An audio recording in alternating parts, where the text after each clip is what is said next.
Welcome to the Dance to Heal podcast. I'm your host, Jenny C. Cohen. Join me as I share stories of how life is a dance. I'm a cancer survivor, mother of two, and an award-winning performer who found that mind and body-connected movement is vital to healing in a way that is safe and tailored to your life. I created Dance to Heal Wellness featuring the Spotlight Confidence Formula and also authored the best-selling award-winning book, Outside In Recovery, Dancing My Way Back to Myself After Breast Cancer. I will bring new ways to help you on your dance journey and healing path. Are you ready to move? Dance to Heal starts now. Happy New Year.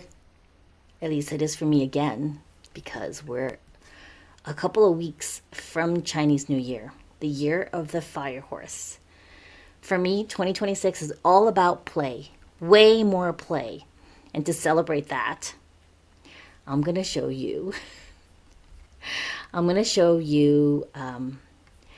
this blind box that I got from D.Desirables.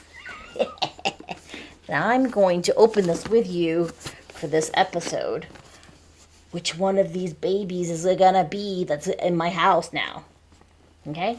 Before I get to this, though, I want to invite you to my new January 2026 masterclass. Go to the link below in the description and sign up. Okay? It's subsidized by the nonprofit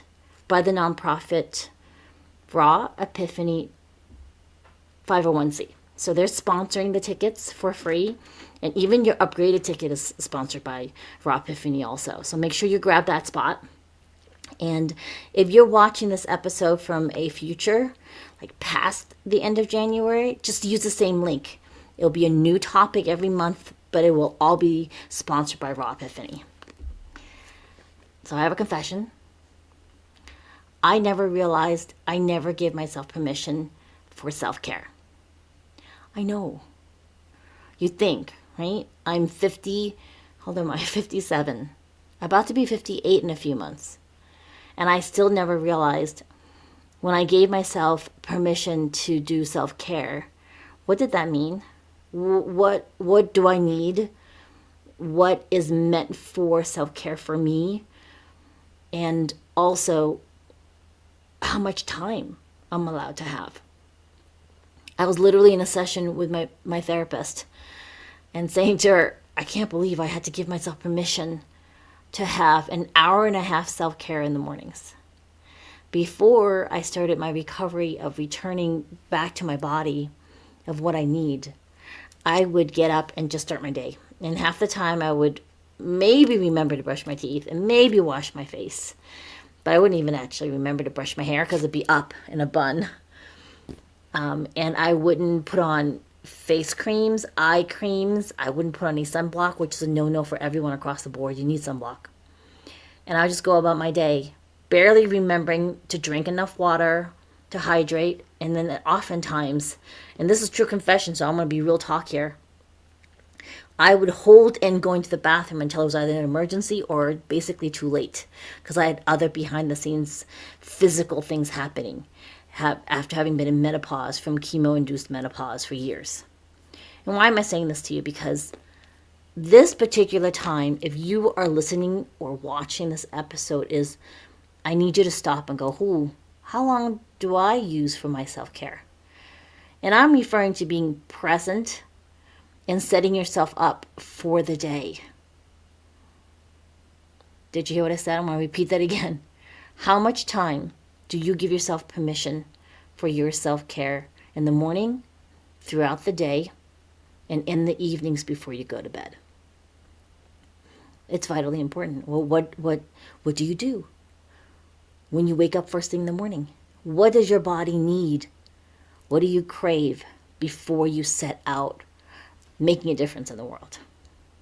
I didn't realize until after I had signed up and started doing morning somatic exercises through the Workout Witch, through Liz's work, her life's work, that when I wake up in the morning, I'm actually quite stressed out, no matter how much sleep I've had or how little sleep I've had. When I first wake up in the morning, my cortisol is spiking, which my therapist told me, by the way. I don't know if you guys knew this, if anyone knew this, my audience. Most people's bodies, our brains will flood us with cortisol to wake us up. The secondary effect is, for most of us, we don't remember our dreams because of the rush of cortisol going through our brains. For me, I have a higher than usual level of cortisol. How do I know? I know because when I did Liz's somatic exercises to release stress, I would feel better and have a better day. So now for me, when I first wake up in the morning, I do her morning 10-minute routine. Now I've shortened it to maybe 3 to 5 minutes because it's less stressful if I have to go pee, right? And I'll do this very short snippet of somatic exercises to keep my nervous system pretty stable when I wake up.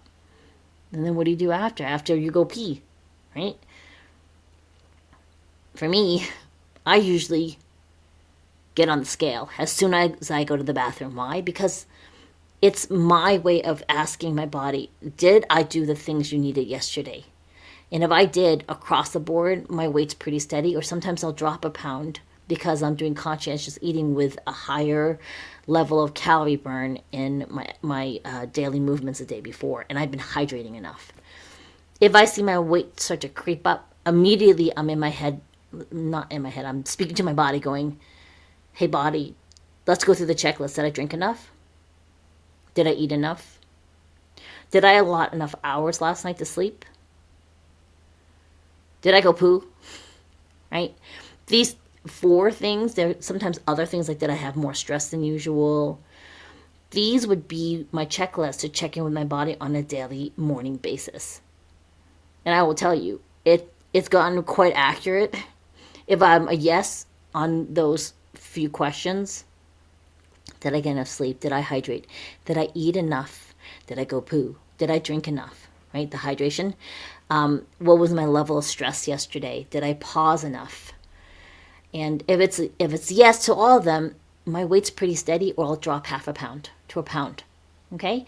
If it's a no to even one of those, my weight will usually start to climb almost immediately. And when it starts to climb, it actually takes me an extra 2 to 3 days to calm my body down, to let the weight go back to the normal weight it was before I ignored those 4 or 5 things I asked you, that I told you that I asked my body about. Okay? Now, I used to see the weight climb and then get upset. It would be a little bit of like a guilty thing or a shame thing. And I recently started being less about the shame and just relief that I have a backup way of making sure I'm listening to my body. Does that make sense? Because for me, it's really, really important. I'm getting to the point now, every time I ignore what my body needs, the repercussions are 5 to 10 times greater than they were when I was younger. And I would really like to avoid that.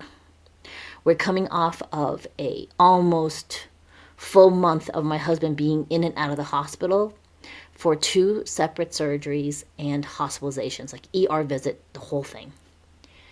And I'll tell you, 11 years ago, before my breast cancer diagnosis and treatment, the same type of thing happened. He went in for the similar surgery. Now, 11 years ago, he was 11 years younger, right? Now, the irony is that this time, this hospitalization, this past October, November, he was actually at one of his strongest health. The stress was bad, but his body was really strong in terms of hormone levels, supplement levels. And he had just been recovering from an accident from 3 years ago. And we thought, oh, this is great. He's really coming back on board. And then the bowel obstruction that he got, which we know is stress related. Okay? Why am I saying this? Because for me, when he had his first official bowel obstruction 11 years ago, I lost myself in his care and trying to also manage my children, and then also some behind the scenes things happening with my in-laws at the time. And I stressed myself the F out. Okay? And this time around, I was like, I'm not doing that. We're not doing that. I am not going to allow this cycle to repeat. And I worked very hard to break it. Now, the first time he went in the hospital in October, I did almost repeat the pattern. And then the second time he went in, like a week and a half later, I was like, we're not going to do this because I can't make it. I can't do the level of stress that I put myself under because I am 11 years older. And even back then in 2014, the month before I found the lump, I had already been so much stress. And now that we're post-pandemic, post-panini, the stress is still there. If anything, it kind of amplified if you think about it. We had a whole global lockdown. And we're still in the recovery over it.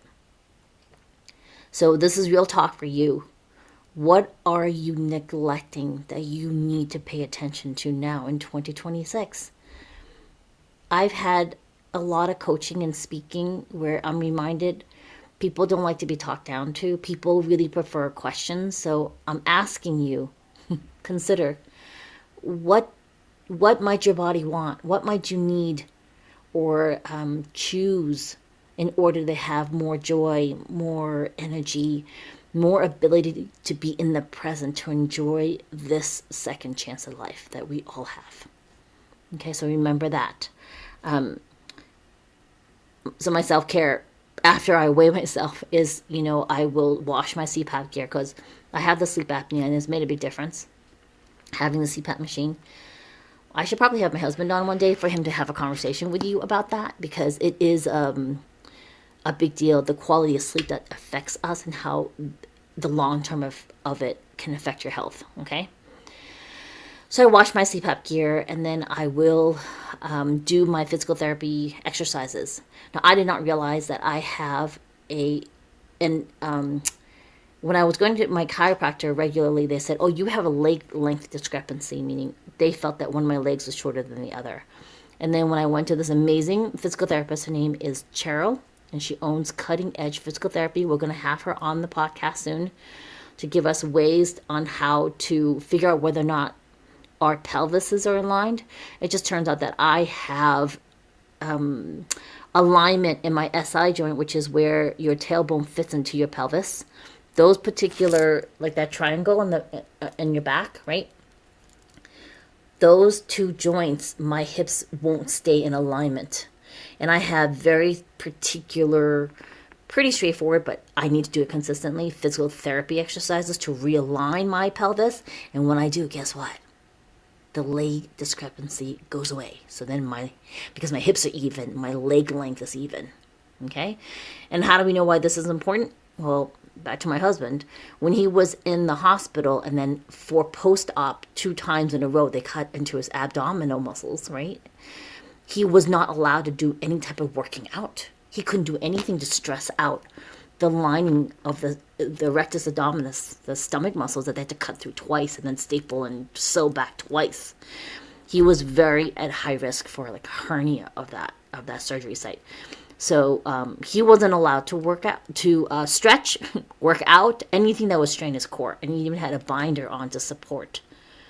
Well, when he was taken off the 6 weeks post-op, no exercise, and he went back to light running, very light running, he had hip pain.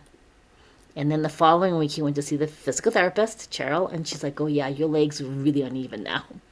And then as soon as, because he was allowed now post-op to do those exercises, his leg length was then evened out and his running, no hip pain after that.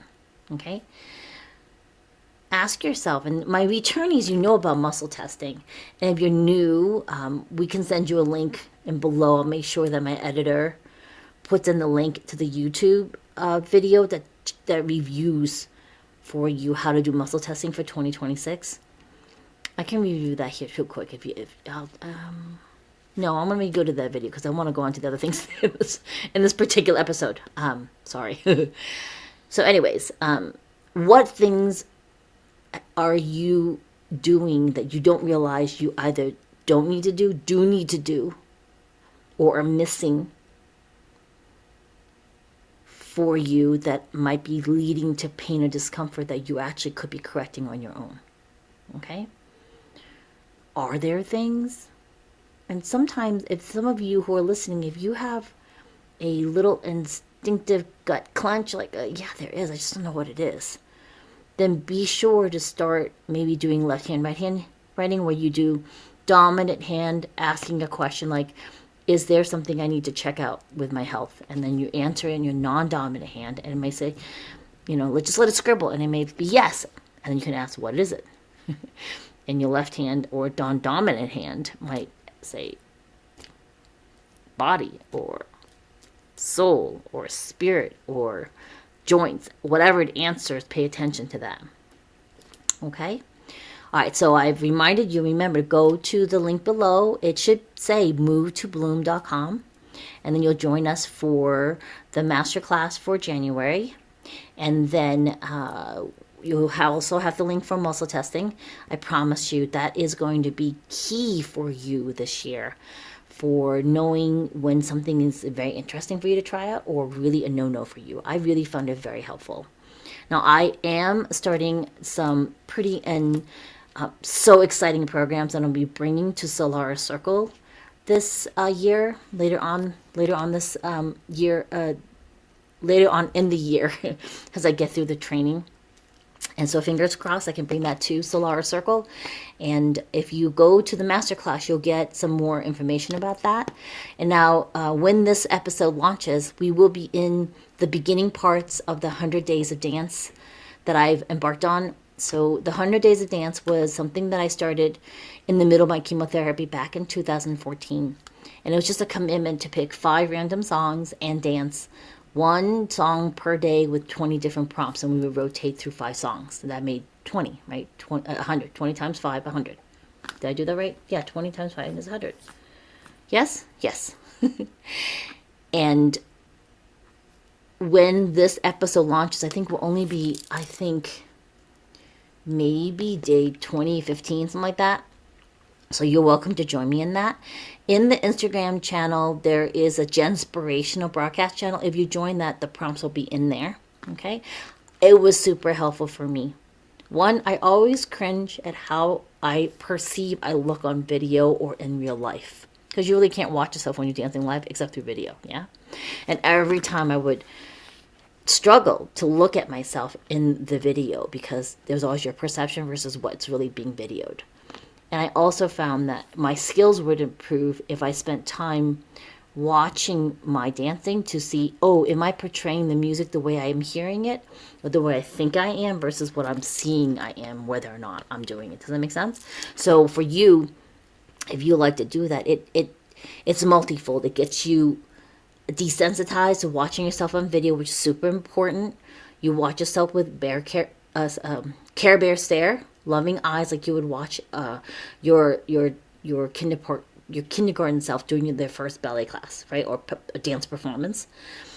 It's to desensitize you. The second thing is to get you to start to change your perspective, because the more you watch yourself, the more you'll see the positives. I promise. Okay? And the third thing is it just gets you moving every day. Dance to Heal is a birthright. Everyone has to know it's one, it's free, and 2, it's your birthright. I want you to know it is a powerful tool to have in your toolkit. When you dance and move every day, it keeps you connected, mind and body and spirit. Okay? All right, so now we're going to get to the unboxing. I've had this sitting in my house for so long. I know which babies I have. Here we go. All right, let me see if I can open this without a tool. I have an assistant off camera. Okay, I just want you to hear the ASMR, the package opening. So then what we're going to do is I'm going to show you what the box looks like, and then I'm going to get tossed a package, and we're going to open it together, okay? Oh, did I tell you also, I forgot to remind you, 2026 is about play. So sometimes I got myself onto the email list. I wasn't even sure I could get this, because, the Labubu's I could never get. Look at these beautiful things. Oh, did I rip it? I'm sorry, Dylan, you don't see that. Okay, all right, so we're going to get handed a box. Okay, you ready? Which is the first baby. Thank you. Oh my God, I can open it. Look at this.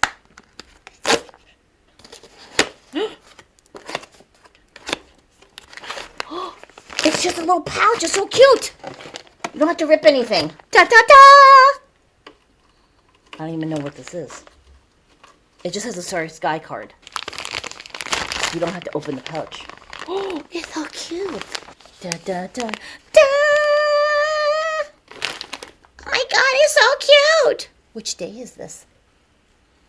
Oh no, gotta take it off his face. He's got a little plastic on his face. It's the Starry Sky one. Whee! Kind of looks like Dylan. Okay, sorry. Next one. Thank ya. This is really fun. I don't care that you're bored. I'm having fun. Okay, what's this one? I'm not gonna take the card out. Da da da. Da! Was it another Starry Sky one? No, it's different. It's an orange thing. This is the sun. Ba, ba, ba, ba. Want a different one? Okay, we'll put the card in.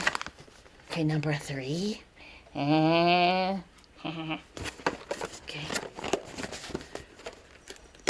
The child parts are really happy right now. Oh my God, there's feet. There's just little feet. Look at this.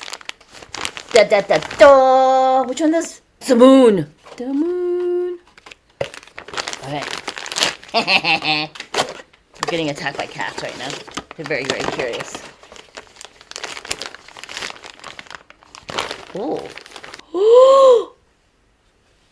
Which one is this? This is the land. Look at him, it's so cute. Oh, I'm gonna have to make a little keychain belt with all these little suckers.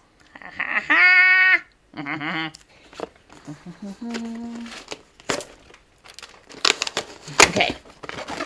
Da da. Da da da. Da da da.